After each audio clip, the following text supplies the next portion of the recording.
Rail শহর বদরপুরে সাড়ম্বরে শুরু হয়েছে গণেশ চতুর্থী উদযাপন। সমগ্র দেশে আগামী 3 দিন গণেশ চতুর্থী উপলক্ষে গা ভাসাবেন সনাতনীরা। এরই সাথে সঙ্গতি রেখে সেজে উঠেছে গোটা বদরপুর শহর। শুক্রবার সন্ধ্যায় বদরপুর এসটি রোডের শ্রী শ্রী গণেশ পুজো কমিটির পুজো মণ্ডপ উদ্বোধন করা হয়েছে। এদিন ফিতা কেটে পুজো মণ্ডপের উদ্বোধন করেন উত্তর করিমগঞ্জের বিধায়ক কমলাক্ষ দে পুরকায়স্থ, কাটিগড়ার প্রাক্তন বিধায়ক অমরচাঁদ জৈন, বিজেপি অসম প্রদেশ সম্পাদক কনাথ পুরকায়স্থ, অজয় কুমার পাল, দীপক দেব এবং বদরপুর পুরসভার চেয়ারপারসন রুবি নাগ। দেখুন আজকের বরাকের এক রিপোর্ট। উপস্থিত আছেন শ্রী দীপক দেব মহাশয়। সব থেকে বড় কথা,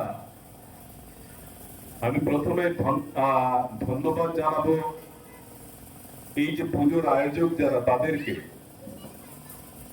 12 বছর প্রায় এক যুগ ধরে এই ধরনের একটি পুজো চালিয়ে যাওয়া, সেটা অবশ্যই একটা মানসিক দৃঢ়তা এবং সংকল্প না থাকলে সেটা সম্ভব হয় না।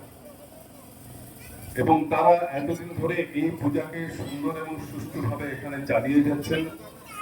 আগামীতে এই পুজোর প্রসার আরো বৃদ্ধি পাবে, এই আশা আমি রাখছি এবং তাদেরকে আমার তরফ থেকে আমি অশেষ ধন্যবাদ জ্ঞাপন করছি।